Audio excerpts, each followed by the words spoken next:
Muy buenas noches, señoras y señores. ¿Cómo están ustedes? Bienvenidos a otra edición del Péndulo por Unicanal.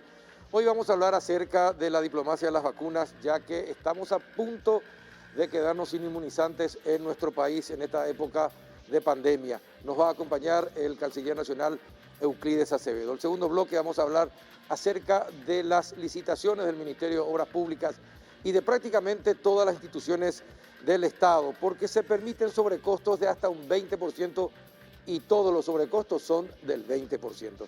Nos va a acompañar para hablar de ese tema el doctor Pablo Seitz, director nacional de Contrataciones Públicas. Y en el último bloque vamos a hablar acerca de este triste lugar que ocupamos en el ranking de corrupción. Estamos entre los 4 peores países del mundo en materia de corrupción. Nos van a acompañar hoy un ex ministro de Hacienda, César Barreto, y don Fernando Segura, es un experto colombiano en ética y transparencia en el servicio público. Así que con ellos vamos a hablar, le proponemos esos 3 temas. Antes de ir a la primera pausa, compartan conmigo un rico café Lavazza que distribuye Cafepar. Tiene aroma, sabor y cuerpo inconfundibles. Lavazza, el espresso italiano por excelencia. Pausa y retornamos.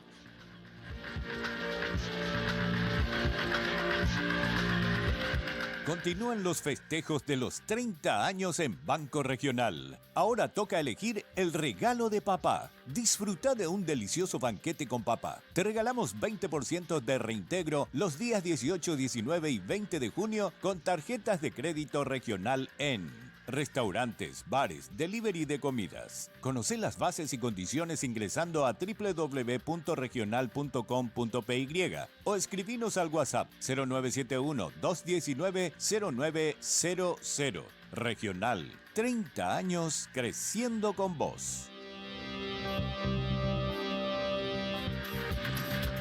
Buenas noches, doctor Euclides Acevedo, canciller nacional. ¿Cómo anda? ¿Qué tal, Carlos? Bien, bien. Muchas gracias por la invitación. A veces te añoro y a veces no. Me debía esta visita hace mucho tiempo ya. Lo que pasa es que tus protagonistas nocturnos resultan más atractivos a la audiencia. Mentime que me gusta, canciller. No, pero eso es verdad, yo te comento. Eso más la gente ve en nosotros siempre una suerte de contrato privado. ¿Ah? Ahí le gusta para pegarlo a mí también. Jacob, ahí me dan a la gustada a la gente. Bueno, está bien. A ver, ¿qué pasa, canciller? Te convertiste en un comprador de vacunas. ¿Y por qué no recibimos? Bueno, vamos a Porque irnos. encima pagamos cash. Y la OMS, a través del fondo COVAX, nos hace pito catalán, y los rusos ni qué decir. ¿Y por qué si ya pagamos? Y porque nosotros, para el delirio mercantil de los países centrales, somos una mesa de saldos. Eso lo pude comprobar con el correr de los tiempos, porque efectivamente mi labor no es la de comprar vacunas, pero me convertí en una suerte de expedicionario, en una especie de busca. Y llegué a la conclusión de que efectivamente en el tablero no figuramos como deberíamos figurar. Y es más, pudiendo figurar con cierta jerarquía al integrar el Mercosur se difuminó con la pandemia. Entonces vos me preguntás, ¿por qué recibimos más donaciones que vacunas que hemos comprado? Y las donaciones son una suerte de emergencia que, haciendo uso de las vinculaciones diplomáticas, obtenemos como resultado ese lote que todo el mundo sabe que vino de Chile primero, Qatar, Emiratos Árabes y en los últimos tiempos México. Que lo hizo con mucha celeridad, entre paréntesis. Exactamente. Pero fíjate vos, hemos comprado 2 millones de dosis de la India. No nos dieron ni una ampolla. Hemos comprado hace más de 7 meses de laboratorios rusos 1 millón de dosis y nos deben todavía 920,000. Te hacen explicaciones como no tienen stock o que en el contrato figura que tienen plazo suficiente para entregar.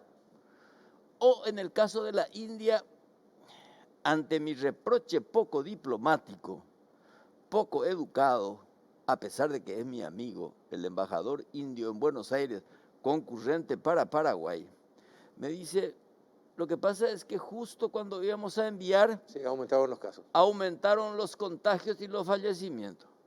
Y le dije, yo por oro más no hay. No, pero nosotros tenemos una crisis política y nosotros también. Entonces hay una suerte de debate casi diabólico entre dos necesidades. Una, la de vender y la crisis política como cuestión de colateralidad. Y nosotros que compramos tenemos una crisis política y social que puede volverse cada vez más trágica. Afortunadamente tenemos una sociedad comprensiva. Comprensiva digo yo porque... No le queda otra. Claro, pero de todas maneras, esto nos obliga a replantear todas las relaciones internacionales con otros códigos y otro lenguaje. Te pregunto algo, canciller. ¿Por qué, si tenemos el Mercosur, no hicimos uso de la zona para comprar, para proveernos de vacunas? Es decir, el Mercosur compra las vacunas y después las distribuye a sus países integrantes. Y vamos a tener probablemente mejor precio, mayor cantidad y probablemente íbamos a tener... ¿Qué pasó? ¿Por qué? ¿Qué pasó? ¿No se pensó en eso? ¿No tenían interés en los otros países integrantes del Mercosur? ¿Qué pasó?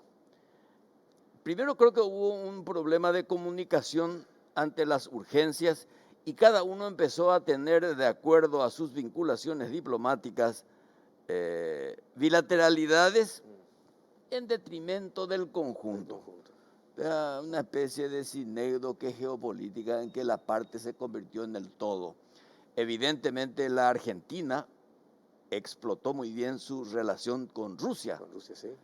Con una operadora fantástica como es la señora Nicolini y la propia Bisotti, que hoy es ministra de Salud.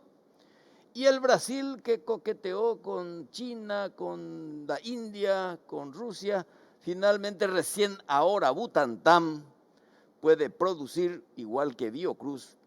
Y bueno, nosotros nos quedamos ahí prácticamente confiados ingenuamente en COVAX, que no nos produjo ninguna satisfacción. ¿Por qué se fue el representante de la OMS sorpresivamente del país? ¿Qué pasó? ¿Por qué tan sorpresivamente se fue?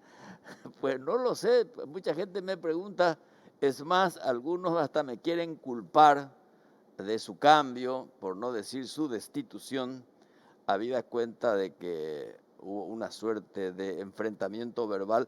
Enfrentamiento verbal porque yo al señor Escoto no lo conocí nunca, y se marchó sin que nadie nos explicara. Recibimos una nota de la OPS, ahí en la Cancillería, donde se nos comunicaba que él dejaba de ser representante de la OPS en Paraguay, y coincidió también con nuestras propuestas de enojo y de protesta con la OMS, sí, donde el ministro Borba sufrió una suerte de síndrome euclidista.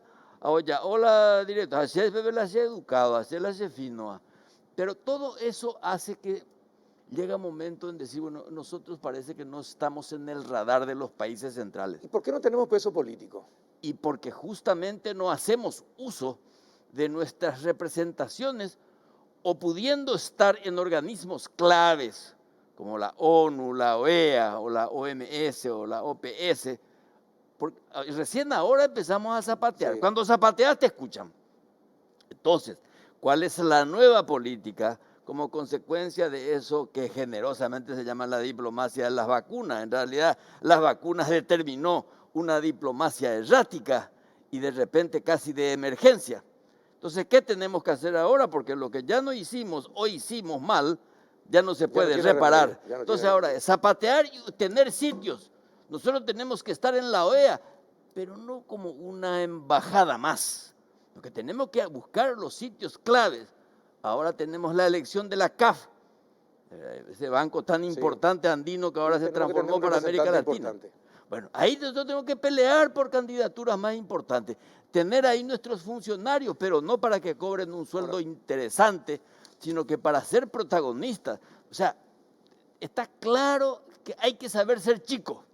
Y saber ser chico es también saberse ser fuerte. Ahora, ¿y qué pasa con el nombramiento del embajador en Estados Unidos? ¿Hay algún problema entre Euclides y Lilian Samaniego No, en particular? no, ¿O no, no. cuál es el problema para que No, no le llamen, no le convoquen? Ya prácticamente tiene el placer del gobierno de Biden para ir. Y no tenemos justo cuando Estados Unidos decide donar, nosotros no tenemos embajador allí. te explico. No, yo me llevo muy bien con Lilian Samaniego. Lilian Samaniego es mi amiga. Lo que sucede es esto. El senador Diego Zavala tiene ese criterio tuyo de tenemos que mandar cuanto antes. Pero el Senado tiene un código, un reglamento muy escrupuloso. Antes de plantear en la plenaria como una cuestión de urgencia, la Comisión de Relaciones Exteriores tiene que convocar al candidato y rendir una suerte de examen de suficiencia. Y no hubo tiempo, entonces, ¿qué es lo que...? Bueno, está bien, vos me... Tiempo ni es lo que más sobra. Hay En este momento y en esta pandemia, tiempo es lo que más le sobra a los parlamentarios. Sí, pero ¿Y cuánto tiempo necesita una comisión para eso? Y en menos de 8 días, tengo entendido que la próxima semana, lo que pasa es que coincidió también con las elecciones, que vos sabés muy bien que eso es una especie de atenuante para el ocio de algunos o la militancia política de otros. Todo eso hace que se postergue. Creo que la próxima semana, el miércoles, se tratará en la Comisión de Relaciones Exteriores y el jueves en la plenaria el nombramiento de nuestro embajador en Estados Unidos. Absolutamente indispensable. ¿Por qué? Porque comienza una nueva era con la administración Biden. Sí. O esto que pasó en Ginebra hoy Sí, no sí, nos sí, llama sí. la atención. Sí, definitivamente que sí. Y entonces, y la Comisión de Relaciones Exteriores no entiende eso. ¿Cómo una Comisión de Relaciones Exteriores del Congreso de la Nación no va a entender la urgencia de tener un embajador en uno de los países más importantes del mundo? Y Si no es el líder del mundo, ¿verdad? Sería bueno que le tuvieras aquí a los miembros de la Comisión de Relaciones Exteriores y le preguntes lo mismo. Ellos tienen otro tiempo y ese tiempo por el sistema republicano tenemos que respetar y hasta obedecer. Bueno, pero esperemos que cuanto antes. Pero es un error estratégico de esa comisión no tratar rápidamente este tema. Sí, se hubiera hecho lo antes posible. ¿Por qué? Porque, por lo que señalás, porque es un país clave. Fíjate vos, en este momento en que la administración decide donar más de 80 millones, al no tener un embajador, ¿Con quién se estás habla? perdiendo sitio. Así mismo. Estás perdiendo sitio. Así Y al mismo. perder sitio te gana otro. Porque en la diplomacia como en el poder no hay vacío. Siempre oí la andirenda web o buena. Siempre. Sí. Ahora, es un error estratégico. Perdimos dos oportunidades con Estados Unidos. En una nos van a traer una cantidad determinada de vacunas. A lo mejor podríamos conseguir más. En la otra no figuramos porque no somos suficientemente pobres. Que es ¿Verdad? una descripción engañosa. Exacto. Porque a lo mejor no somos lo suficientemente pobres, pero nuestra urgencia vacunatoria es innegable. Así mismo. Y por otra parte, tengo entendido que esto lo poco que nos sobra, nos va a alcanzar poco, el vuelto. Te pregunto algo, canciller. ¿Vos le decís al presidente de la República, presidente, vos sos el presidente, los que están en el Congreso, muchos son de tu partido? ¿Por qué no le hablas y le decís la importancia de tener un embajador y que se apuren? Son de tu bancada, son de tu partido. No, el presidente no puede asumir su rol de presidente y agarrar y hablar con su bancada y decirle, señores, esto es urgente por todo lo que acabas de decir. Mira, el presidente es muy extraño en ese sentido. Te diré ¿Extraño? que es una especie, sí, porque tiene un sentido exagerado, casi escrupuloso de la cuestión democrática de no querer meterse. Y yo le suelo decir Pero que es antidemocrático decirle a sus seguidores. pero él cree que no hay que meterse, en el poder judicial, no hay que meterse en el poder legislativo. Y siempre le estamos diciendo, yo tengo un montón de embajadores que tengo que enviar. Sí, Tengo que enviar a la UNESCO, tengo que enviar a Moscú, tengo que enviar a Taiwán, tengo que mandar a Corea. Buenos Aires. ¿Quién le reemplaza a Elisa Ruiz Díaz? No tenemos todavía. Todavía. ¿Todavía por qué? Porque dice, ese es un cargo político y el cargo político está sujeto a las veleidades o a la banalidad Pero electoral. ¿y la carrera entonces diplomática para qué sirve si al final el cargo político va a Bueno, pesar? no, pero hay algunas embajadas que no sé por qué se consideran políticas y algunos, es ingenioso el Paraguay. Yo en mi Cancillería vengo y oí la embajada Revlon. Varios pea le dije yo al tipo. Me dijo, tranquilo, canciller, la embajada Revlon son París, Ah, sí, Madrid, los Roma, chuchis. Alberto del Paraná, París, Londres, Roma, allá. Bueno, entonces tenemos también el problema presupuestario, porque hay gente que dice, ¿cómo en plena pandemia? Yo me acuerdo que hice los cambios que me obliga la ley, porque no puede estar más de 6 o 7 años, algunos están hace 11, tengo que traerlos. Me dice, ¿cómo si en plena pandemia vas a gastar? Pero si ya está presupuestado.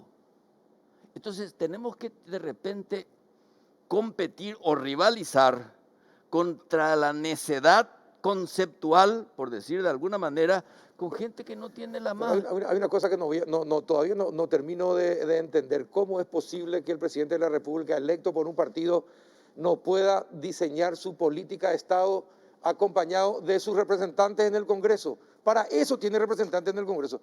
Si él es el líder de los colorados, de todos los colorados, siendo el presidente de la República. Sí, pero vos tenés que comprender que la realidad es otra en este momento. Hay una suerte de convenio político. Yo no me quiero meter en las cuestiones del Partido Colorado, a pesar de que yo soy muy amigo de ellos y creo conocer las entretelas de lo que vos estás hablando.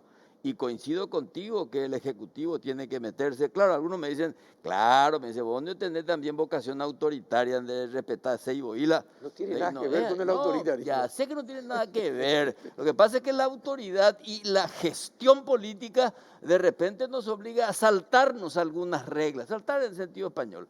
Pero debería ser así y hay que hablar con las bancadas. Y lo que pasa es que las bancadas están todas muy difusas o muy fracturadas. Fíjate, no pueden llegar a un acuerdo para la mesa directiva aún. ¿Cómo se explica eso? ¿Me podés explicar vos? Además, de repente no saben ni para qué, ¿verdad? Porque están probablemente en la billutería de la investidura y no en la gestión de conducir con el Ejecutivo una coyuntura muy especial, porque esta pandemia ha cambiado todos los códigos. Fíjate, vos tenemos que hablar nosotros con tapabocas, nosotros no sabemos, o sea, el que está, por ejemplo, alguien que lee los labios no puede saber. Ya no puede saber, sí, es cierto. Por otra parte, vamos a otro tema. ¿Qué pasó con el acuerdo de Yacyretá? Que tenía que resolver el Senado de la Argentina. Y que ya se hicieron obras sin que el Senado argentino haya aprobado lo que el Paraguay ya aprobó. Y sin embargo ya se hizo Añacuat. ¿Qué pasó con ese tema? ¿Cómo se entiende eso, canciller? Pero fíjate, mi querido Carlos, vos le podés preguntar a un interlocutor conceptual válido como el doctor Nicanor Duarte Frutos. Ni él puede explicar, y yo mucho menos, cómo es posible que nuestros socios argentinos no puedan todavía nombrar a sus consejeros. Vale decir que muchas de las cosas que se resuelven, van a venir otros y van a decir, van a querer anular y van a anular lo ya construido, van a tener que echar determinadas obras construidas. Exacto. O sea, lo que sucede es que la Argentina está pasando también por un problema de carácter económico casi insuperable. Deben muchísima plata y no sé cómo van a pagar. Por eso es que, digamos, además de la pandemia, yo he hablado con autoridades provinciales. Pero nadie te explicó nada al respecto. No, todo el mundo dice, ya lo vamos a hacer, nosotros estamos... Pero hay una especie de inercia, una especie de siesta cardenalicia en las autoridades de la binacional paraguayo-argentina. Y fíjate que es clave. ¿Por qué? Porque la hidrovía Paraná-Paraguay tiene mucho que ver en todo esto. Y es notable, la única ruta que no cobra demasiado peaje es el río. ¿Tú te pagas así? Así mismo. Acá una comisión vecinal tiene que pagar peaje. El río Najaniri. Para más el río trabaja hasta las 5 de la tarde. Entonces, la hidrovía, que es una necesidad, debe abordarse también con un sentido de Estado y que solemos hablar. Yo tengo muy buena relación con Felipe Solá, pero de repente estamos constreñidos por esta urgencia de la pandemia. Por eso te decía, es muy difícil. Yo no puedo hacer política exterior. ¿Por qué? Porque tengo que estar peleándome con la burocracia a la que está sometida la buena voluntad de los amigos del Ministerio de Salud, y tengo que de repente pelearme con 2 o 3 pícaros que vienen a ofrecerme vacunas que están a la vuelta de la esquina y todo es mentira. Entonces estoy en una especie de catalepsia. Ahí me va a beber y ahí me bebe. Bueno, ¿qué va a pasar? ¿Alguien te explicó cuando llegan las vacunas chinas que están comprometidas, las vacunas indias, que ya también se firmó el contrato, y con las rusas? Te dijeron, vamos a canciller, vamos a enviar a Paraguay en tal fecha. ¿No hay fecha o ya hay fechas? No, yo ya de las fechas no quiero hablar porque pareciera que yo juego con la ansiedad o la imaginación popular y no es cierto. Yo me baso en documentos y en contratos. Por ejemplo, yo tengo la promesa, y no a mí, sino que ante el propio presidente de la República, cuando el embajador ruso dice, antes de finalizar julio vamos a cumplir todo el contrato. Julio de este año. Séptimo mes. Pues yo me pregunto yo qué año, porque año me lo han votado y bueno. Y los indios te dicen que no saben cuándo van a tener la autorización, cosa que ahora ha disminuido. Finalmente para la India, que es 700.000 dosis, que puede ser el primer paquete de los 2 millones que nos deben. Después tenemos el problema de los Emiratos Árabes, que también están prorrogadas o suspendidas el envío de las vacunas. ¿Por qué se suspendieron? Y porque teóricamente ahí hay un problema con la licencia, es un cuento chino. Nunca más apropiado que eso.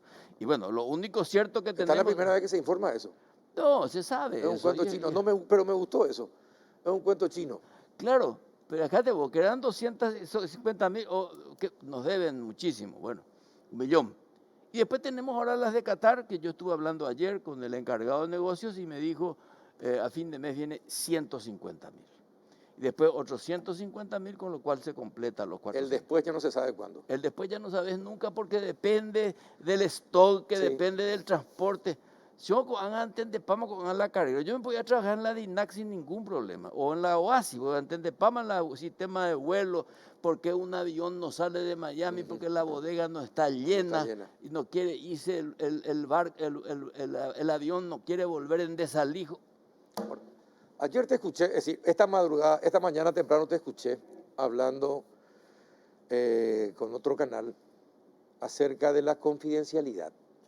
¿Cómo es posible? Yo me preguntaba, te escuchaba y decía, ¿cómo es posible que el canciller nacional no tenga datos de un contrato que la República del Paraguay firma con los laboratorios? Yo me hago la misma pregunta ¿Cómo es posible la respuesta es la siguiente. La confidencialidad entendería nosotros, ¿verdad? Para que veas la hijaputez del contrato. Te dice que solamente tiene acceso al contrato el que lo firma.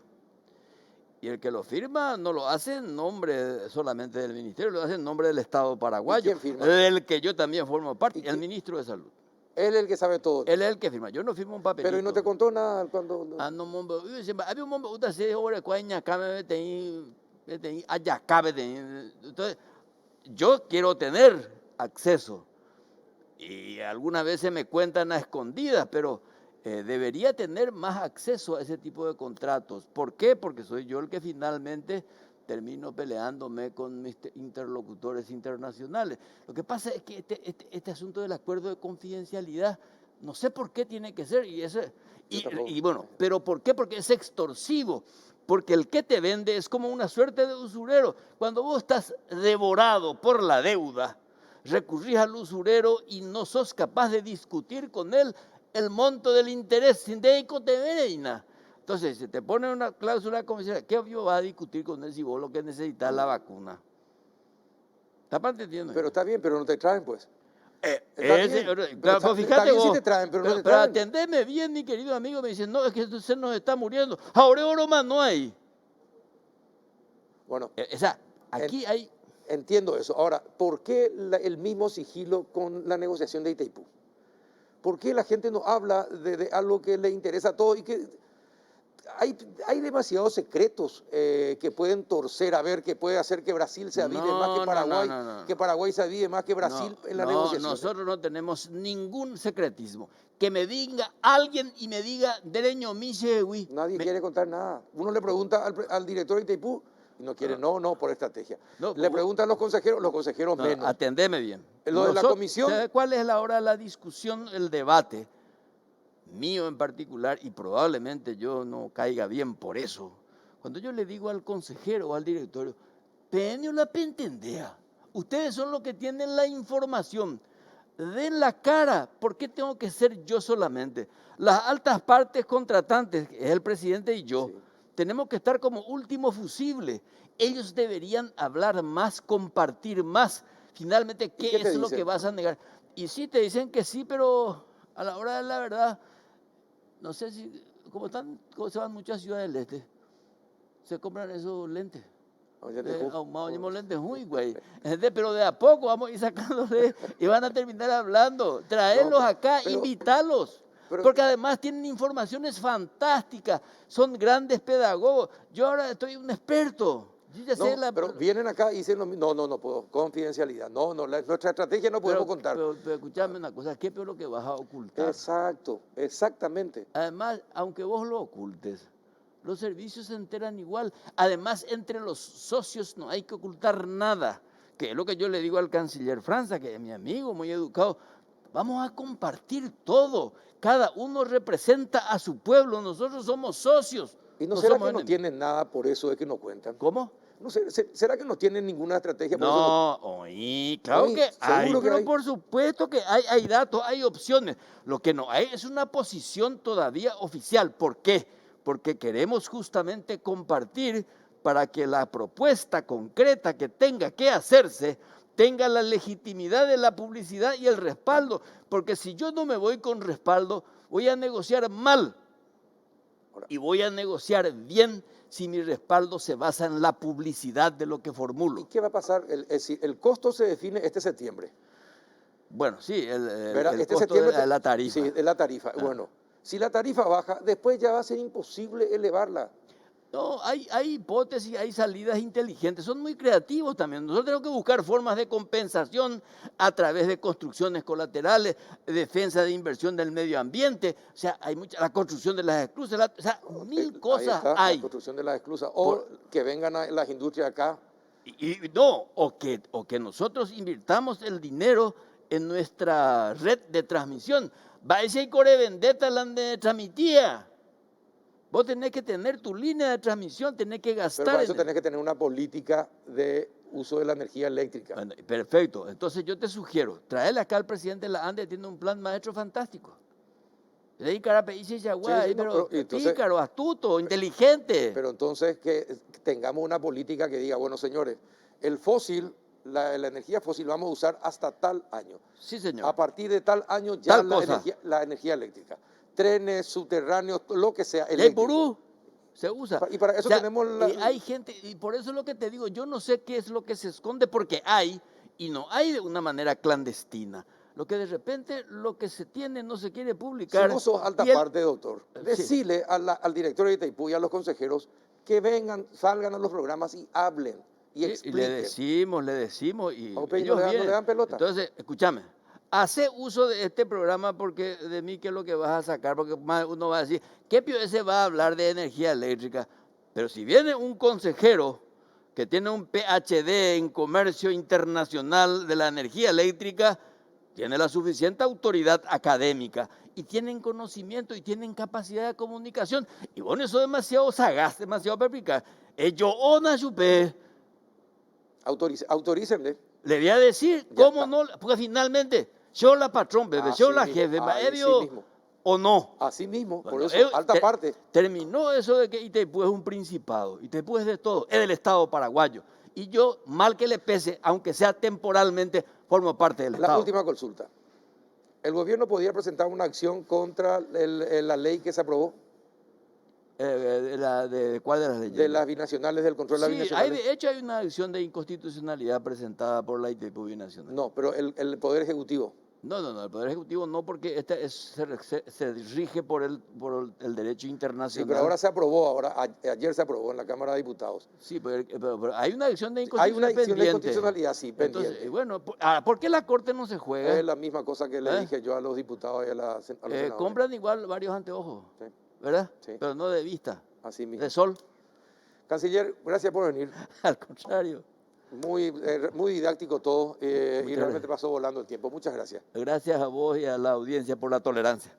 A la vuelta de la pausa con el doctor Pablo Say, otro tema urticante. Ah, fantástico. Los sobrecostos, 20%, casualmente nunca es 10, 4 o 5 o 15, siempre es 20% el sobrecosto de las obras públicas. Ya volvemos. Con Bristol, regala a papá y gana 50 millones en electrodomésticos para equipar tu casa. Aprovecha la oportunidad de tu vida porque con la compra de cualquier producto participas del sorteo. Bristol, la mejor casa de electrodomésticos del país. ¿Qué tal? Buenas noches, doctor Pablo Say, director de Contrataciones Públicas. ¿Cómo está? Buenas noches, Carlos. Buenas noches a toda la audiencia. Bueno, finalmente todos hacen uso de la ley para que todas las obras licitadas en este país alcancen siempre un 20% de sobrecosto, así como establece la norma. Bien. Nunca es 18, 15, 10, 4, 3, no, siempre es 20. 50 obras, el diario ABC publicaba este domingo, 50 obras con nombre, apellido de la empresa, todito con 20% de sobrecosto. Bien. Sí, Carlos, como habíamos hablado al aire por la radio la otra vez, hay un uso muy impactante de esa autorización que da la ley. Uso abusivo. No diría yo abusivo, porque abusivo sería extenderse de lo que da la ley, ¿verdad? Es un uso pero abusivo en el impactante. sentido de llegar siempre al límite Sí, del 20%. y por eso es digo, decir, de usar ese sí, recurso. impactante y peligroso en varios sentidos de la palabra peligroso, ¿verdad? Tenemos un riesgo, por supuesto que no podemos dejar de lado el riesgo que existe en un acuerdo entre partes que no proviene de una guerra de ofertas como es la licitación pública, como debería ser la licitación pública. El precio originalmente acordado entre la institución pública licitante y el oferente surge de una competencia entre oferentes. Lo que se aplica luego de la modificación contractual no surge de una competencia, surge de una propuesta de una de las partes sobre qué se tiene que modificar, y el precio no es pactado en base a una competencia, es pactado en el mejor de los casos en base a un estudio de mercado, en base a un estudio de costos, a los efectos de verificar si justifica o no. ¿Y en el peor de los casos? Y en el peor de los casos es un precio Con presentado por una sola parte. Y con el direccionamiento ya hecho. Y direccionamiento acá ya no podemos hablar porque estamos hablando de cara a cara. Estamos hablando de empresa que ganó la licitación y está ejecutando un contrato, sea de obra, de prestación de servicio o de provisión de bienes, y la institución pública licitante, la institución pública convocante o contratante ya en ese momento, ¿verdad? Entonces ya no hablamos de direccionamiento, hablamos directamente de trato bilateral entre las partes, ¿verdad? Y también decíamos en ocasiones anteriores en la radio, Carlos, que dentro del grupo de las modificaciones contractuales encontramos dos grandes tipos de modificaciones que impactan en el precio. La primera relacionada a los reajustes. Los reajustes generalmente provienen de una fórmula financiera prepactada en el pliego de bases y condiciones que tiene por objetivo restablecer el equilibrio en las prestaciones que sufrió justamente un desbarajuste en atención a la suba de algunos de los costos del contrato. Ejemplo, en un contrato de obra se sube el salario mínimo, sube el precio del gasoil. Eso se va muy de vez en claro, cuando, eso se va muy de vez en cuando. No de vez en cuando, se da bastante, pero si se da, hay una fórmula prepactada, preestablecida, y es no una discusión de interpretación, sino la aplicación de una fórmula matemática. Y por otro lado tenemos el grupo de modificaciones que hace a la alteración de lo que se va a recibir.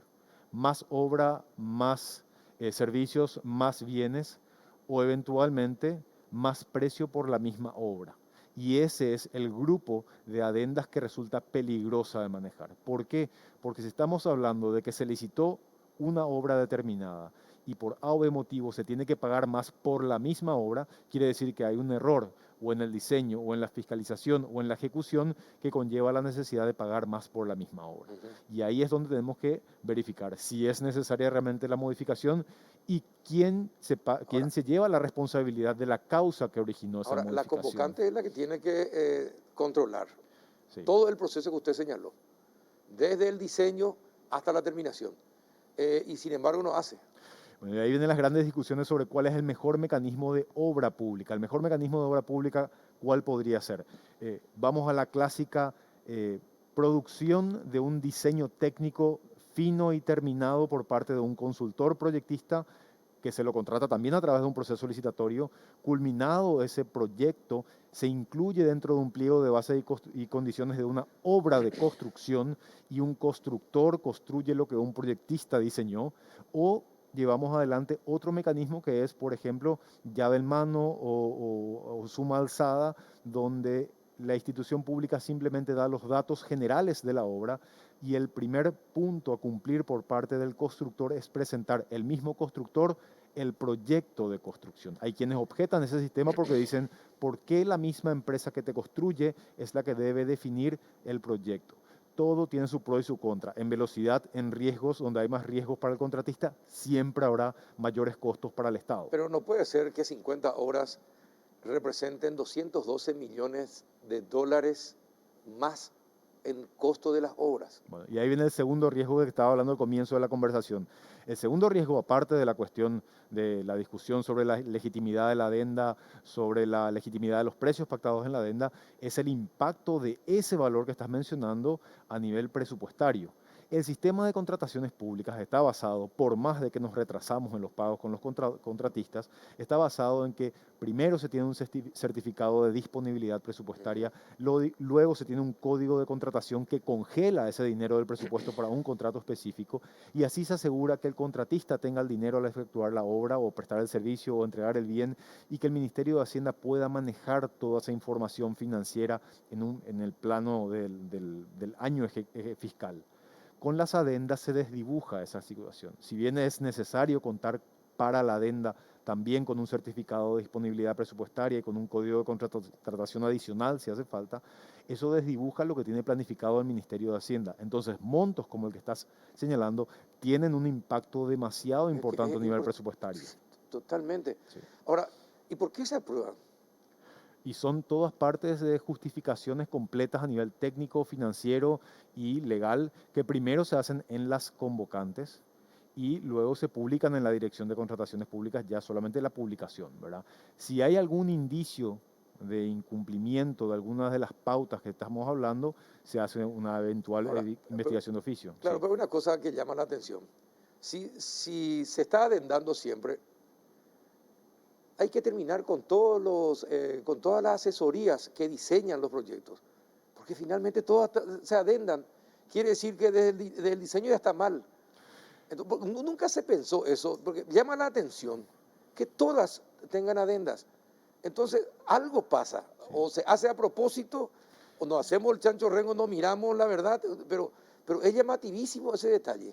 Sí, es llamativo ese detalle y se está mejorando recién ahora en los controles. Un elemento fundamental para determinar si existe o no necesidad de la adenda es lo que dice el fiscal de la obra.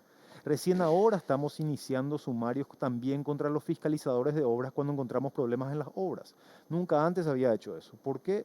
Porque no nomás hablando mal y pronto.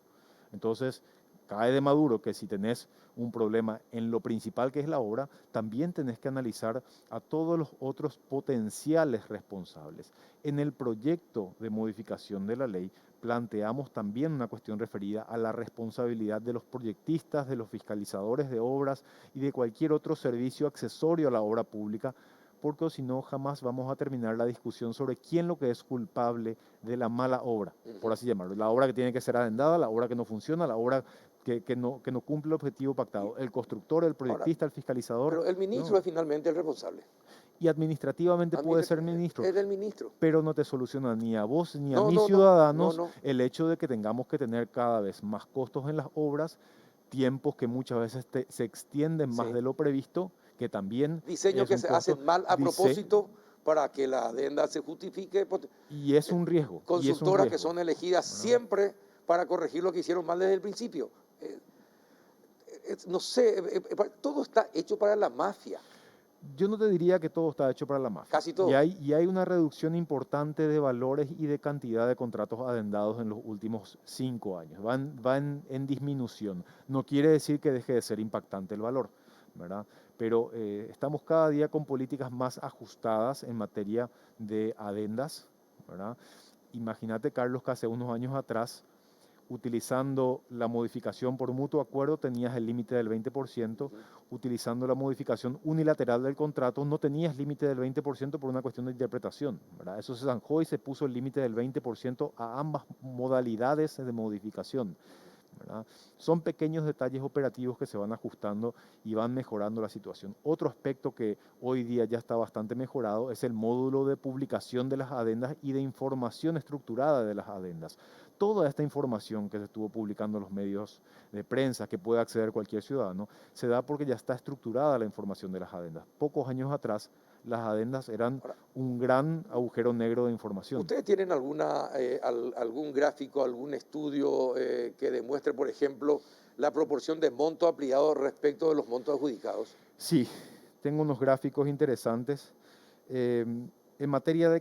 Por ejemplo, ¿qué es? Este es fíjate que la línea base de estas columnas ya está en 86%. Sí. Es una gráfica que muestra del 86 al 100% del valor de todos los contratos de cada uno de esos años. Bueno, lo negro representa el valor total de los contratos originalmente firmados y la parte amarilla representa el valor de las adendas. El 20% más. No es el 20% más, en este caso es, por ejemplo, en el 2020 es menos del 2% más. Estamos hablando del total de los contratos, sí, de los cerca de 12.000 o 13.000 contratos en el 2019, 9.000 contratos más o menos en el 2020, que fue un año más retraído por la pandemia, ¿verdad? Entonces, vemos cómo se va reduciendo el impacto en el porcentaje. No deja de ser mucho dinero, por supuesto, pero vemos cómo se va reduciendo el porcentaje, se van afinando las cuestiones. No es fácil tampoco, Carlos, tener una adenda muy impactante cuando el contrato es grande por la cuestión que estaba refiriendo a la disponibilidad presupuestaria, ¿verdad? Aquí vemos en cantidad de contratos que sufrieron ampliación, ¿verdad? Cantidad de contratos por año, ¿verdad? Vemos el 2017 que tuvo 1.969 contratos ampliados como el año de mayor cantidad de contratos y el 2020 con 586. ¿Verdad? Cantidad de contratos ampliados. ¿Y cuál es el monto de ampliación? Vemos enseguida en otra de las láminas ahí, tenemos porcentaje de vuelta y en la siguiente tenemos ya, enseguida vamos a encontrar monto de la ampliación de los contratos en miles de millones de guaraníes, ¿verdad? Y ahí tenemos 251.000 millones de guaraníes en el 2020, 966.000 millones de guaraníes en el 2019, 716.000 millones de guaraníes. Ese es el 20%. Ese es el valor que está dentro del 20%. Del 20%. Dentro del 20%. 966 millones de dólares. 966.000 millones de guaraníes. 66 millones de guaraníes. Sí. En el 2016 tuvimos 1.2 billones de guaraníes, ¿verdad? Entonces, eso comparado con con el primer gráfico de columnas que teníamos, nos da, acá tenemos los valores y en el primer gráfico tenemos los porcentajes sobre el valor total de los contratos. Y si sumáramos los de este gobierno solo, ¿cuánto sería? Y acá tenemos, ahí hagamos la suma, tenemos redondeando, tenemos 700 más 1.700, 1.000, tenemos 2 billones de guaraníes. Y falta redondeando, lo del 2021, el primer semestre. Sí, exactamente. 2 billones de guaraníes más o menos redondeando en este gobierno. Son los 212 millones de dólares. Ah, sí. Es mucha plata. Por supuesto que, por eso te decía, por más de que el porcentaje se esté reduciendo, por más que las políticas, no solamente, por así llamarlo, de mi administración, sino de los administradores anteriores de la ANSP, hayan permitido ir reduciendo esa cantidad y ese monto de adendas, igual sigue siendo un valor muy impactante. Y si avanzamos más en los gráficos, Carlos, vamos a encontrar que, por supuesto, proporcional al valor de los contratos van a estar, y al valor de los rubros, van a estar las instituciones que manejan los contratos más grandes, ¿verdad? Claro, el Ministerio de Obras, que es el que tiene el mayor presupuesto, claro, ahí está. ANDE también. Esto IPS, es en 5 años. Sí, en 5 años, 2015-2020. Qué bárbaro. Entonces, pero monstruoso. Es un valor muy impactante, Carlos. Es muy importante y esto ya levantó la preocupación del Ministerio de Hacienda. Venimos hablando al respecto, venimos ajustando los sistemas financieros e informáticos para que la información sea mejor manejada por parte del Ministerio de Hacienda Esto para es prever miles de todo millones de esto. guaraníes. Esto es miles de millones de guaraníes. Entonces ahí tenemos algo bastante proporcional probablemente a la idea que tenías del impacto en materia de obras. MOPC y Andes siempre van a tener la mayor parte de la torta de las obras públicas. IPS y Ministerio de Salud que le Es decir, ser seguían. proveedor del Ministerio de tienen- Obras y de la ANDE es ser millonario. Ser proveedor del Estado es una tarea difícil, Carlos.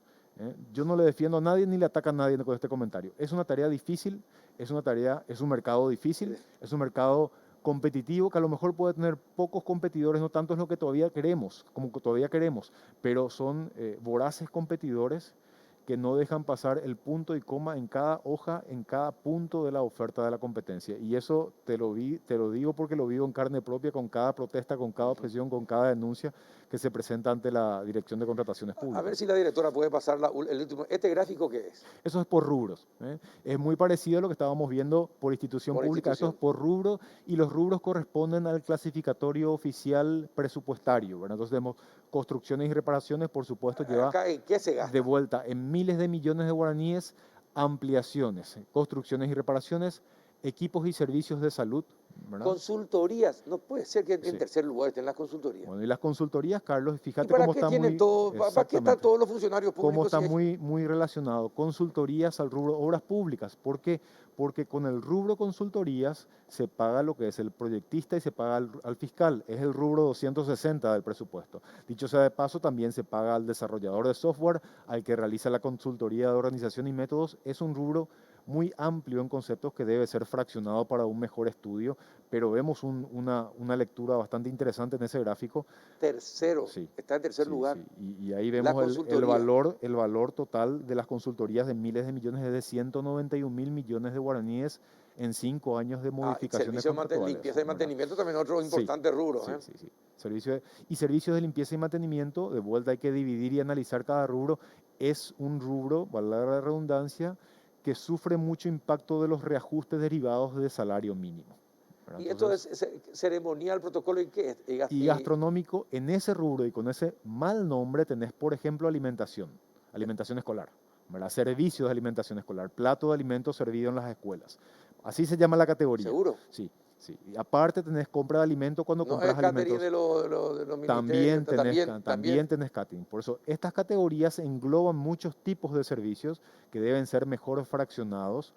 Justamente uno de los proyectos de la DNSP en forma conjunta con el Ministerio de Hacienda es replantear los nombres de las categorías para que Claro. sea más fácil de entender en qué estamos gastando el dinero, ¿verdad? En equipo de seguridad es lo que menos gastamos. Sí. Y vigilancia.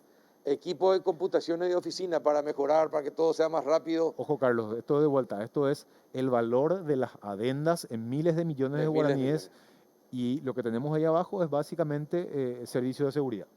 Servicio de seguridad, el gran impacto de servicios de seguridad.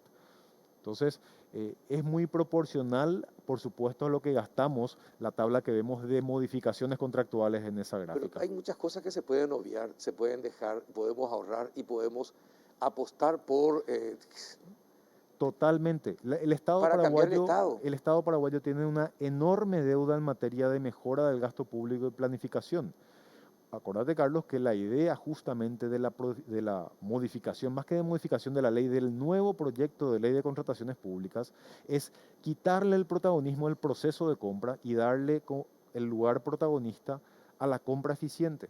Es un proyecto que nace de la necesidad de mejorar el gasto público y no de mejorar el sistema de compras públicas nomás, entre comillas, ¿verdad? Por eso es que el sistema de compras públicas queda como una de las 3 patas de la cadena de suministros estatal y la primera pata es la planificación, que hoy día casi no existe. Estas son 10 modalidades que dicen con mayor monto de ampliación. Sí, aquí estamos hablando de la modalidad utilizada para llegar a la firma del contrato. Ajá, Por supuesto, licitaciones. la licitación pública internacional es la más utilizada y también en forma proporcional origina la mayor cantidad de dinero agregado en las adendas. Luego tenemos las licitaciones internacionales por las reglas del Banco Interamericano de Que Desarrollo, no tienen control de nadie, que no tienen control de la Dirección de Contrataciones Públicas, pero ni de Contraloría.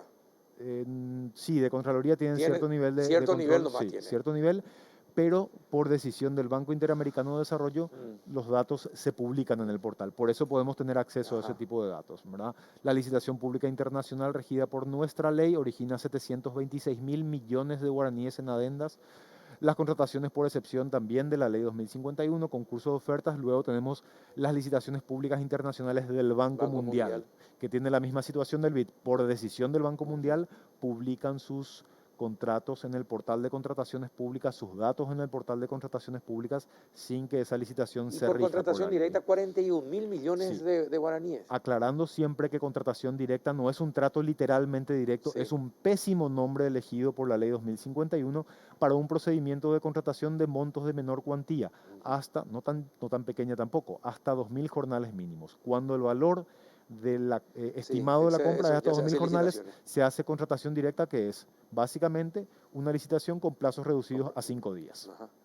¿Qué es lo que se puede mejorar? Mucho, Para Carlos, mejorar a nivel control. operativo, mucho a nivel operativo. Estamos a días de lanzar los pliegos estándar de obras públicas para obras civiles, para obras viales, para servicios de fiscalización, para servicios de consultoría de proyectistas, y ahí van a tener muchas reglas mucho más claras de lo que hoy día tiene un pliego de bases y condiciones de obra pública en general, ¿verdad? Esos pliegos ya van a ser lanzados con la modalidad de pliego electrónico. Eso significa que desde el vamos se tendrá un monitoreo mucho más preciso por parte de la Dirección de Contrataciones Públicas. También tenemos modificaciones legales y no solo operativas, plasmadas en el proyecto de la nueva ley de suministro y compra pública. Y ahí, como te decía, tenemos reglas claras respecto a la responsabilidad de los fiscales, de los proyectistas y de los constructores. Entonces, ese paquete completo de potenciales responsables tiene que ser siempre analizado cuando hablamos de problemas de obras públicas y también de cuestiones derivadas de las adendas. Como te decía, hay que Recibe muchas separar muy bien. presiones. Presiones, Carlos, tengo todo el tiempo desde que me despierto. Ahora, si me decís presiones coactivas para tomar una decisión que no es la que corresponde en la ley, yo simplemente no me doy por aludido si es que alguien trata de presionar. Pero intentan. No sé. Como te había dicho en el 2013 una vez, tengo fama de Argel y eso me blinda bastante de la llegada, ¿verdad? Esa vez te dije medio en broma, pero parece que terminó siendo algo serio. Porque realmente para llegar a mí es muy fácil. Nadie necesita ni siquiera suscribir un tipo de nota pidiendo audiencia. Cualquiera que quiera hablar conmigo tiene las puertas abiertas de la Dirección de Contrataciones Públicas. Yo creo que la mejor defensa contra las presiones es puertas abiertas y transparencia total. La última pregunta, doctor. Estamos cuartos entre los peores países por índice de corrupción. De percepción de la corrupción. De percepción de la corrupción. Nosotros mismos creemos que es así. Y todo esto que vamos sabiendo, todo esto que pasó en esta pandemia, desde febrero del año pasado, da la razón. Sí, Carlos, pero también hay que saber lo bien calificado que está el sistema de compras públicas de Paraguay a nivel internacional. En materia de transparencia, me dirás, transparencia, todo esto... Pero pueden ser más duros. Claro que sí. Más exigentes. Y los gráficos te muestran que somos cada día más exigentes. Los valores que vimos ahí te muestran un descenso en la cantidad de adendas y en el monto de las adendas. Sigue siendo impactante, categórico que sigue siendo impactante. Tenemos que trabajar más duro, categórico que siempre hay que trabajar más duro, pero tenemos que reconocer también lo positivo. Nuestro sistema de compras públicas provee la mayor cantidad y calidad de información de entre todos los sistemas de compras públicas que tenemos a la vuelta. Eso es muy importante resaltar y no lo digo yo porque no podría decir el mismo administrador de su propio sistema. Lo dicen organizaciones internacionales como la Red Interamericana de Compras Gubernamentales que miran todos los sistemas de compras públicas de países asociados a la Organización de Estados Americanos, ¿verdad? Entonces hay que resaltar también lo positivo. Vamos por buen camino. Fue presentado el proyecto de modificación o el nuevo proyecto de ley de compras públicas y aplaudido por el Banco Interamericano de Desarrollo, por la Red Interamericana de Compras Públicas, por varias organizaciones civiles que ven como un salto muy positivo el cambio de óptica del ámbito de las compras públicas hacia la planificación, hacia la pregunta básica de si es o no es necesario y es o no es el mejor modelo de contrato el que estamos planteando para después llevar adelante una licitación. Son cosas muy positivas que van señalando que tenemos un rumbo claro hacia una constante mejora en materia de administración en este sector. No es suficiente y no es todo en materia de reforma estatal, por supuesto, pero es una base importantísima que representa el 25% del presupuesto general de gastos de la nación y hasta el 14% del PIB en un buen año, Carlos. Bueno, va a tenerlo en cuenta, doctor. Gracias por venir y por favor. contarnos estos detalles. Muchísimas gracias a ustedes por el El espacio. doctor Pablo Sáiz, director de Contrataciones Públicas. A la vuelta de la pausa justamente vamos a hablar cuál es el impacto que tiene en el mundo y para un país que se ha catalogado entre los peores por hechos de corrupción. A la vuelta de la pausa.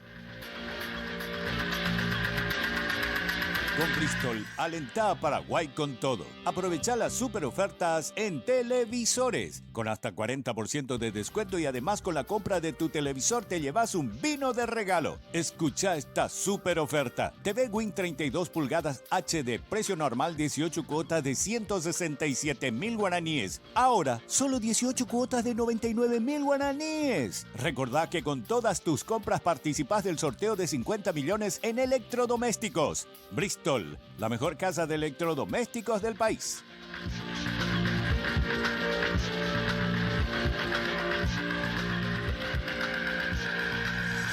Edición del Índice de Capacidad para Combatir la Corrupción 2021, elaborado por el America Society Council of the Americas y la consultora Control Risk de Reino Unido, sitúa a Paraguay en el puesto 12 de 15 países con peor desempeño en la capacidad para detectar, castigar y prevenir la corrupción. El informe señala que en lugar de medir los niveles percibidos de corrupción, el índice evalúa y clasifica a los países en función de la eficacia con la que combaten la corrupción. Se considera que los países con una puntuación más alta tienen más posibilidades de que los actores corruptos sean enjuiciados y sancionados. Sobre Paraguay refiere que sigue siendo uno de los países con peor rendimiento en la clasificación general. Señala, por ejemplo, que en las categorías de democracia, instituciones políticas y de capacidad jurídica, nuestro país ocupa el antepenúltimo lugar. Además, señala que la politización de las instituciones jurídicas es un problema persistente. Resaltan que Paraguay experimentó el mayor descenso en el acceso a la información pública y que de hecho la falta de transparencia en los gastos de emergencia por la pandemia desencadenaron grandes manifestaciones contra el gobierno. Entre otros puntos, recordaron que en el gobierno de Mario Abdo, 4 ministros de gabinete fueron reemplazados y el presidente, Mario Abdo Benítez, sobrevivió a un intento de destitución. Bien, y con este material damos inicio a este bloque y saludamos a don César Barreto, ex ministro de Hacienda. ¿Qué tal, don César? Buenas noches, ¿cómo anda? Muy bien, Carlos. Buenas noches a la audiencia. Y también estamos en compañía de don Fernando Segura, es un experto en política de transparencia y ética en la función pública. Está en Colombia, así que vamos hasta Colombia. Buenas noches, don Fernando, gracias por estar allí. Hola, Carlos. Buenas noches a todo Paraguay. Muchas gracias por la invitación. Bueno, vieron parte de lo que fue, es un resumen de lo que presentó Transparencia Internacional, esta percepción acerca de la corrupción en nuestro país. Usted que fue ministro de Hacienda, don César Barreto, ¿de qué manera impacta esto en un país, que esta percepción de corrupción que nos agobia? ¿De qué manera impacta en el país y en la posibilidad de recibir o no inversionistas en Paraguay? Impacta y mucho, Carlos. Primero tengo que decir que lastimosamente no nos sorprende, digamos, ¿verdad? Porque ya hace unos cuantos años que venimos ocupando estos últimos lugares de la tabla en términos de corrupción, en un lugar incómodo, pero seguramente refleja gran parte de la realidad que tenemos en el país, ¿verdad? Y la corrupción es un problema complejo.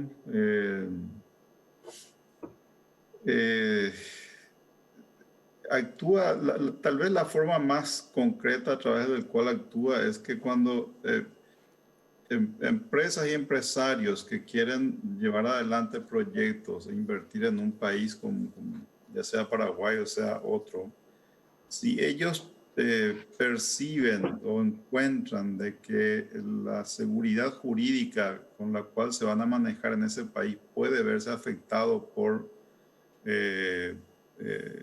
mecanismos externos, digamos, ¿verdad? Si uno puede cambiar las reglas del juego a cambio de dinero, claramente que es un tema complicado. Finalmente termina convirtiéndonos en un país más inseguro, más riesgoso, Y eso a la larga, más tarde o más temprano, va afectando en el potencial de desarrollo y el potencial de crecimiento del país, ¿verdad? De hecho, es una de las cosas que nos ha afectado mucho en las últimas 2 décadas, en las cuales la política macroeconómica lo hemos manejado relativamente bien, hemos ordenado mucho la economía, pero finalmente el crecimiento y las inversiones no fueron, no se materializaron en los niveles que nosotros esperábamos hace unos 15 años atrás, ¿no?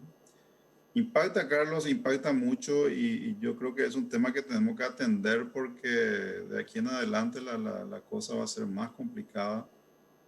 Precios de commodities que ya los buenos años han pasado, los próximos años van a ser más difíciles, nosotros necesitamos invertir en infraestructura mucho dinero, si queremos que el sector privado invierta en infraestructura hace falta generar mucho más seguridad jurídica de la que tenemos. Tendría que ser una de las prioridades más altas de la política pública, el combate a la corrupción, Carlos. Ujú. Ahora, don Fernando, usted que es un experto en política, transparencia y ética en función pública, ¿cómo uno sale de este ranking? Está entre los 4 peores de Latinoamérica. ¿Cómo uno sale? ¿Qué tiene que hacer? ¿Qué tareas tiene que desarrollar el país para salir de este incómodo puesto? Bueno, Carlos, la pregunta del millón. Efectivamente, es una pregunta que se han hecho los organismos multilaterales y los diferentes gobiernos a lo largo de los años. Y aquí es importante aclarar, uno, que este es un índice que está evaluando solamente a 15 países de América Latina. En realidad, la posición cuarta entre 15, cuando están dejando por fuera a países como Nicaragua, como Haití, como otros países de Centroamérica, pues también hace que obviamente no deja de ser importante, pero la posición se ve un poco más dramática. Ante este contexto, es importante entender que estos indicadores nos sirven para tener una radiografía de lo que está pasando. Y sobre todo esta metodología y esta evaluación de la American Society de Control Risk, lo que nos muestra es cuáles son los escenarios de mayor riesgo de corrupción en los que está incurriendo el país. Y nos está dando la fórmula, porque efectivamente cuando nos habla que la debilidad está en temas de independencia de la justicia, cuando la debilidad está en temas de acceso a la información pública, cuando la debilidad también está en temas de control a riesgos electorales y a financiación de campañas, nos está diciendo en dónde están los cuellos de botella para poderlos atacar. Este tipo de metodología es interesante por eso, porque si bien nos muestra un panorama lamentable, también nos dicen dónde están los escenarios de mejora. Y también nos dicen dónde hay fortalezas, porque hay un tema que hay que resaltar y es que mientras en los temas de independencia de la justicia y de acceso a la información, como ya lo mencionaba y lo mencionó el informe al inicio de esta parte, también hay un tema que resaltar y es que el informe resalta el esfuerzo del periodismo investigativo Sí. en el Paraguay y resalta también la fuerza de las redes sociales como instrumentos de lucha contra la corrupción. En ese sentido, tenemos puntos positivos y es que la gente es consciente de que la corrupción es un problema y lo que hay que trabajar es en dónde están las debilidades. Y hay un panorama interesante, es que aquí esto está enfocado en un año donde la pandemia cambió el orden del funcionamiento normal de las cosas. Y en ese sentido, vale la pena observar en dónde están las fallas. Si efectivamente hay problemas de que aunque tiene una ley de acceso a la información pública no se está implementando por parte de las autoridades, o que efectivamente no hay una independencia de poder o no hay sanciones ejemplarizantes, es lo que se puede empezar a abordar. Esto desde la lógica del informe. Ya si nos vamos a los estándares internacionales, pues hay temas asociados con los sistemas de integridad de los países. Y hay un tema que hay que entender y es que en nuestros países, infortunadamente, la corrupción es un tema endémico, no es un tema que compete solo al sector público. Cierto. El comportamiento y acudir a prácticas irregulares también se da en el sector privado y en la sociedad civil. Y hasta que no entendamos que es un problema que hay que solucionar de raíz, por más esfuerzos, por más leyes que se hagan desde el sector público, si en el común de la población seguimos aceptando de forma normal escenarios de posible corrupción, allí es donde podríamos encontrar un problema.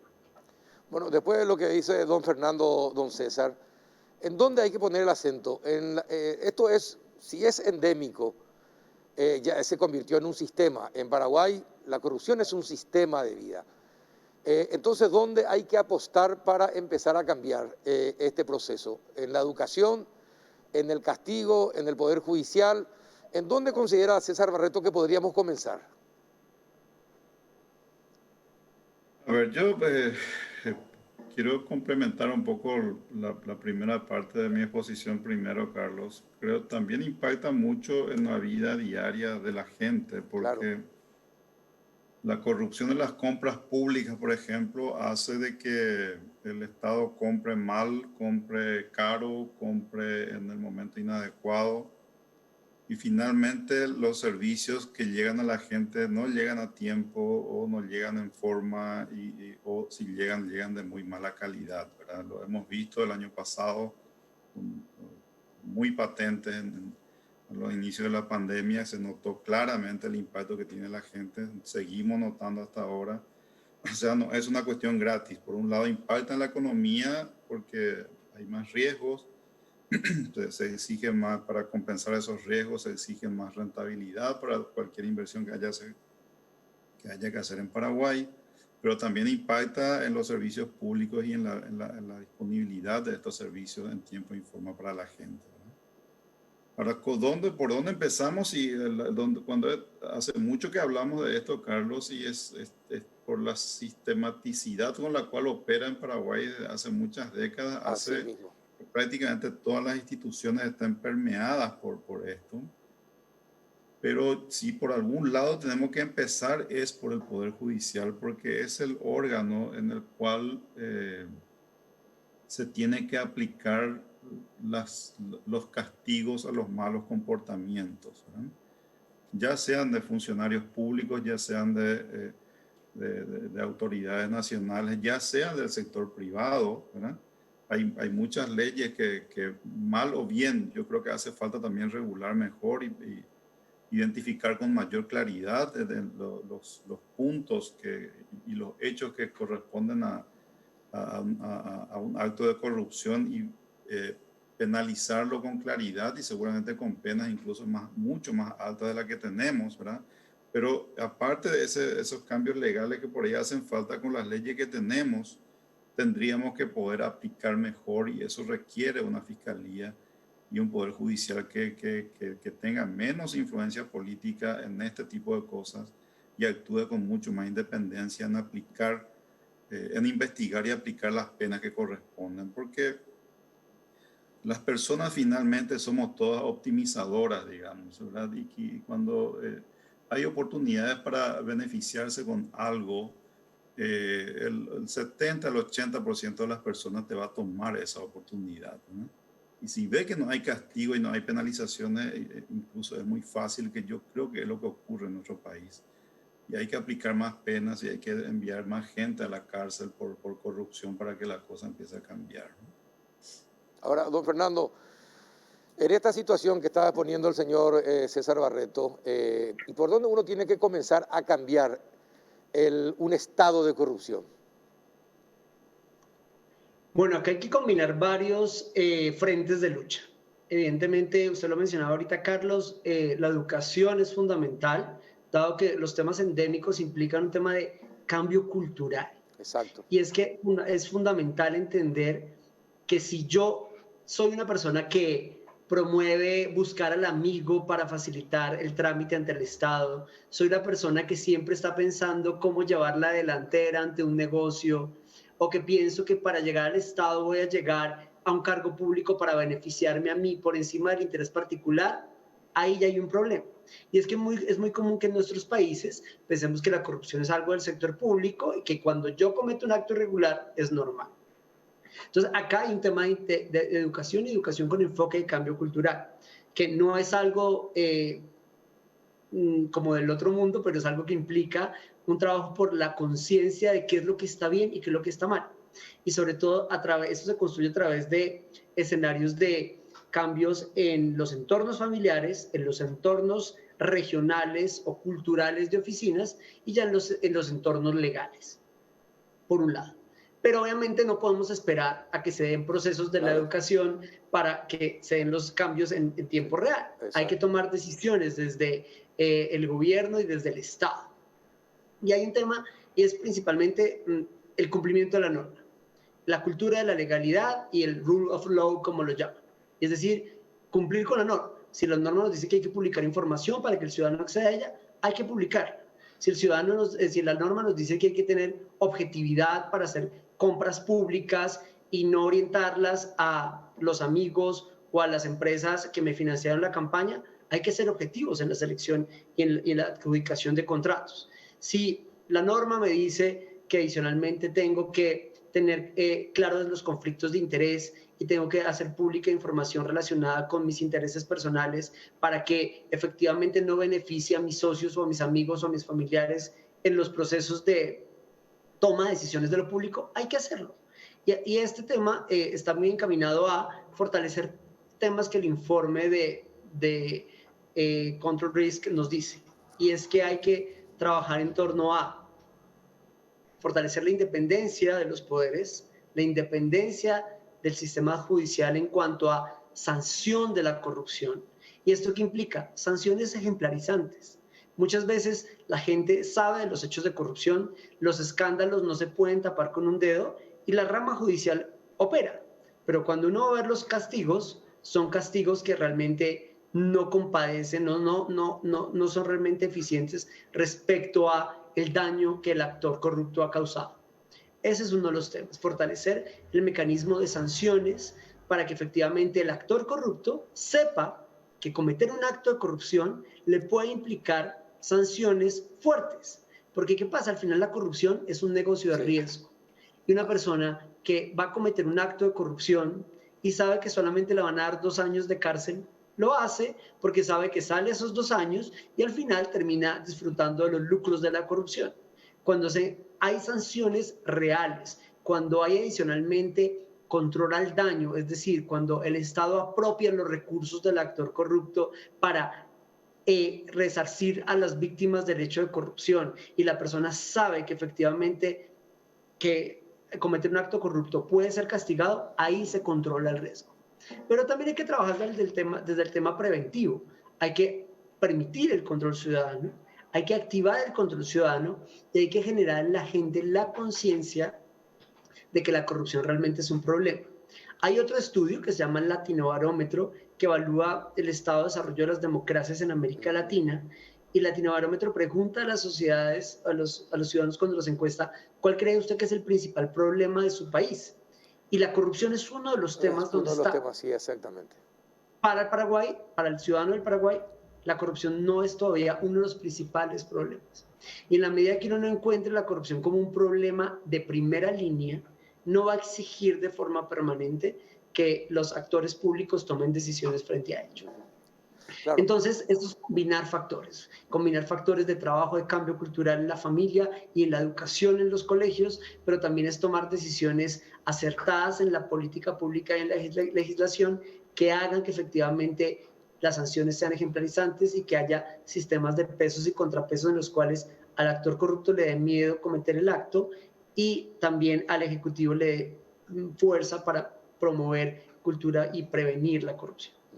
Ahora, don César, prácticamente coinciden en el tema del Poder Judicial, pero ¿cómo va a ser posible un Poder Judicial independiente cuando los ministros de la Corte, los jueces y los fiscales son nombrados con participación de la clase política en el Consejo de la Magistratura? Desde ahí ya hay una dependencia de la política. ¿No cree que llegó la hora de cambiar esas normas? Porque de lo contrario, esto que usted dice, usted señala, don César Barreto, de que el Poder Judicial debe ejemplarmente sancionar a los corruptos, no va a ser posible porque para su nombramiento y sus cargos dependen de la decisión política. Sí, yo creo que la reforma constitucional del 92 se tenían buenas intenciones cuando se crearon estos poderes de estas organizaciones extrapoder, digamos, para seleccionar jueces y para evaluar jueces, ¿verdad? Solo que la composición que de estos consejos, de la magistratura y del jurado de enjuiciamiento de magistrados, finalmente terminaron siendo dominados por políticos y lastimosamente, si es que el órgano político fundamental que en nuestro país además tiene mucho poder, que es el Congreso, ¿verdad? No están representadas, digamos, las personas más adecuadas o con los intereses, y ellos mismos son electos de una forma corrupta, digamos, ¿verdad? Es un problema y es lo que hemos sufrido en todos estos años. Entonces, hicimos reformas importantes creyendo de que de esta manera íbamos a mejorar la justicia ya por el principio de los 90. Hoy vemos que no ha funcionado y seguramente hay que hacer cambios, ¿verdad? Sin embargo, uno mirando un poco en los últimos años, vimos cambios, especialmente en los miembros de la Corte Suprema de Justicia, que se hicieron selecciones bastante buenas, diría yo. Creo que varios de los miembros de la Corte que fueron elegidos por este Consejo de la Magistratura y confirmados por el Senado, crearon muchas esperanzas en muchos de nosotros. Yo todavía espero que haya la mayoría suficiente dentro de la Corte Suprema de Justicia para que ellos impulsen los cambios de arriba para abajo. Si esta Corte no logra hacer esto, porque con esa promesa ellos fueron, y ahí yo creo que vamos a tener un gran fracaso y vamos a perder probablemente los últimos lugares de credibilidad que tenemos de poder hacer cambios importantes en la justicia. Lo que pasa es que por algún lado tenemos que empezar, Carlos. Si tenés en el Congreso problemas y el Congreso elige a los jueces, y entonces es un tema complejo, ¿verdad? No es algo que se pueda cambiar de la noche a la mañana, ni con una persona ni dos personas, ¿no? Yo tengo esperanza en la Corte Suprema de Justicia que está actualmente. Tal vez termine desilusionado como muchas veces terminamos, Carlos, ¿verdad? Pero tenemos que tener esperanza, ¿verdad? Creo que hay buena gente allí, ¿no? Bueno, ahora, don Fernando, ¿qué parámetros se toman para hacer estos informes? Porque, así como dice don César Barreto, hay muchas leyes que se cambiaron, las leyes del acceso a la información, etcétera, etcétera, tenemos, pero no basta con las leyes si las prácticas no están de acuerdo con hacer cumplir esas normas que se tienen. Entonces, ¿cómo avanzar? ¿Cómo tenemos que avanzar en nuestros países para luchar contra la corrupción, a pesar de las buenas leyes que podamos tener? Buena pregunta. Entonces voy en dos partes. La primera, este estudio, principalmente el que estamos hablando hoy, el de la capacidad de los países para combatir la corrupción, tiene una particularidad, y es que es un estudio que se compone de datos duros, es decir, de análisis de información de fuentes como el Banco Mundial, de la Universidad de Harvard, de otras instancias internacionales que evalúan el desempeño de los países de acuerdo a información pública de los mismos países. Dos, encuestas de percepción a ciudadanía, y tres, validación con expertos temáticos de los países. ¿Esto qué hace? Que a diferencia del índice de percepción de corrupción de Transparencia Internacional, que es 100% percepción de empresarios y de ciudadanos, o del Latinobarómetro que mencionaba hace un momento, este estudio tiene una forma de contrastar la información con expertos que conocen la realidad del país. Y por eso es que uno ve en el informe que hace referencia puntual a las protestas ciudadanas, a la salida del cargo de ministros, a los escándalos puntuales por nombramientos, porque efectivamente lo validan con personas que conocen la realidad de los países. Esto es bueno en la medida que tiene una fotografía de la realidad validada por terceros. Y es bueno porque al final pues está mostrando una foto. Igual es importante aclarar que estos estudios al final no son 100% seguros en sus afirmaciones, porque igual se componen de percepción, y en algunos casos la percepción siempre es mayor que la realidad. No obstante, es importante tener en cuenta que las normas, las leyes, respecto a la segunda pregunta que me hacías, Carlos, son necesarias pero no suficientes. La ley no sirve si está sancionada o firmada pero no es conocida y no es aplicada tanto por los servidores como exigida por los ciudadanos. Y entonces es aquí donde viene el trabajo de dar a conocer la norma y que realmente las normas se conviertan en herramientas útiles para, en este caso, combatir la corrupción. Entonces, hay un tema que a mí me parece muy significativo, y es que Paraguay es uno de los países de América Latina que cuenta hoy día con ley de transparencia, de acceso a la información pública. He tenido la oportunidad en diferentes escenarios de trabajar con profesionales de servicio público paraguayo y con alumnos que he tenido del Paraguay, y la ley es una ley que está de acuerdo a los estándares de América Latina, de la OEA en materia de acceso a la información. Pero ¿qué pasa? La ley está muy bien, pero si la ley no se exige, si la ley no se cumple por parte de las entidades públicas, Y no se aplica correctamente. Exactamente. Entonces acá hay un tema de lo que yo decía hace un rato, del imperio de la norma. Nosotros estamos acostumbrados en América Latina a hacer las normas de acuerdo a los estándares internacionales, al deber ser que el mundo, tanto los países de la OECD o de la OEA, nos han dicho qué es lo que hay que hacer, pero no siempre se hacen socializándola con la ciudadanía o entendiendo si lo que la norma dice es la mejor forma de la ciudadanía ejercer el derecho.